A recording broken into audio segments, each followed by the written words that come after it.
Hi everyone, welcome to this time-lapse version of a glittery little Christmas decoration in soft pastel. Just something small, fun and festive for you to enjoy right on the mouth of this holiday season. If you enjoy this here, then please do hit subscribe on my YouTube channel, and if you'd like to paint along with me, then visit me over on Patreon.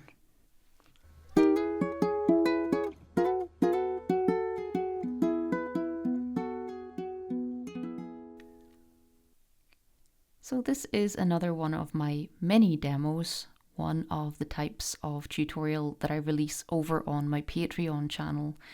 And by nature, they are usually something smaller like this. This is just 7 inches square. And the theme here, of course, was to just do something glittery and sparkly and fun for Christmas.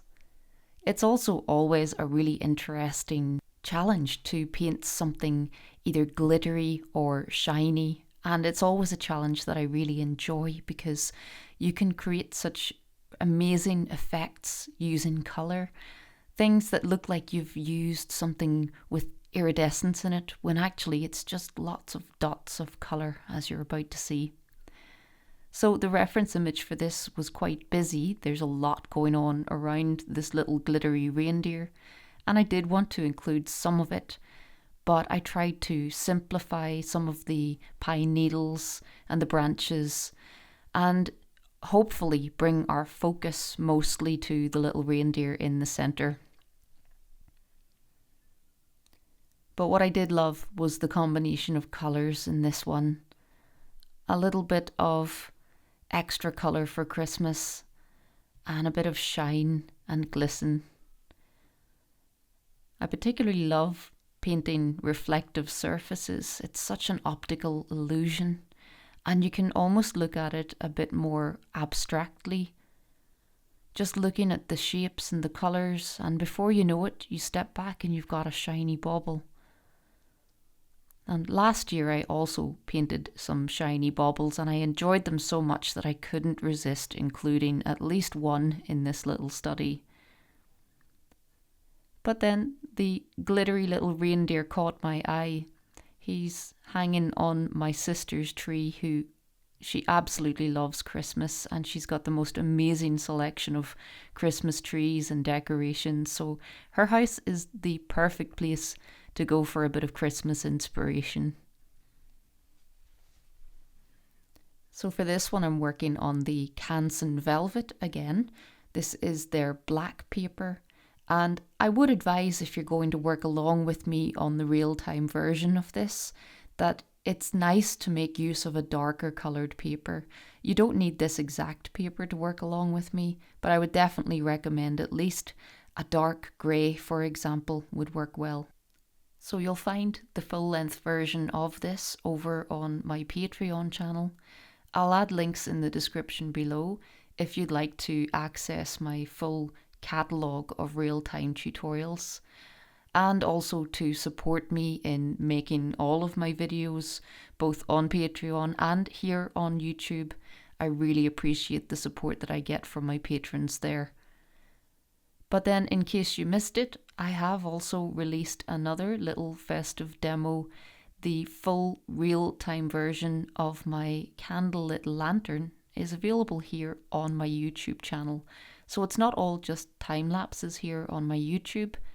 Any chance I get, I do try to release some full length and real time tutorials here. Something that is actually useful to you and not just these speeded up versions. As much as I love the time lapsed versions of these, they're almost like a bit of extra fun for me to make at the end of each painting and to see it back in high speed. So I really enjoy these, and I hope that you get something from it as well. But of course, there's nothing quite like the full-length and slow-paced tutorial where you can work along with me in real time, and I chat as I go, talking about my colour choices, showing you close-up me breaking lots of pastels in this one. I really needed some little sharp edges, and so you'll see a few massacred pastels in this one. And I'm always happy to break a pastel stick if it results in those little sharp edges that I can use to get the details. So everything gets shared in the real-time version. But I do hope that you enjoy the speeded up version. I certainly do, because it makes my hours and hours of work suddenly look effortless. I promise you that none of my paintings feel effortless when I'm actually in the middle of doing them. But it always does seem like that when I watch back the time lapse. It does look easy at this speed. So this was a tricky little piece actually. There's a lot going on, from the background pine needles, which I really didn't want to distract too much from the main character here. And then I honestly wasn't too sure how I was going to create the glittery effect, because it's quite dark. You can see in the photo reference that he's not really bright, but it's the really bright, glistening, glittery bits of him that make him jump out from the background. And as busy as the background is, my hope was that the bright, glittery, glistening bits would be enough to make him jump out from that background. But one of the main tips that I can give you for painting something that's glittery is to not overdo it on the brightest values. So be really sparing with your brightest colours. And in order for those bright colours to look really bright and shiny, you've got to have the dark contrast in there first. So if you want your brights to look brighter, one of the best ways to do that is to make your surrounding areas darker. There's only so bright you can go after all. And I actually didn't use much pure white in this. I used a very yellow, bright yellow tint for the little lights in the tree. And then after that, on the reindeer itself, it's almost entirely different colours of dots. And it's all of the colours that I've used in the background. And that makes sense, because this thing is reflecting all of the colours that are around it. And so it makes a lot of sense to me that we're going to see purple, pink, orange, yellow. And then for some of the brightest highlights, which are coming from the left side where the light source is, we get really bright highlights down the left side of each limb. And those are being done with cool blue tones. So there's no pure white here. It is a huge mixture of colours. So if you're painting something shiny, and especially something glittery like this, hold off on your brightest values. Be really sparing with those. Make sure that you've got enough dark contrast to make those bright bits look extra bright. So this was fun to do. I really tried to not create too much of an outline on the reindeer.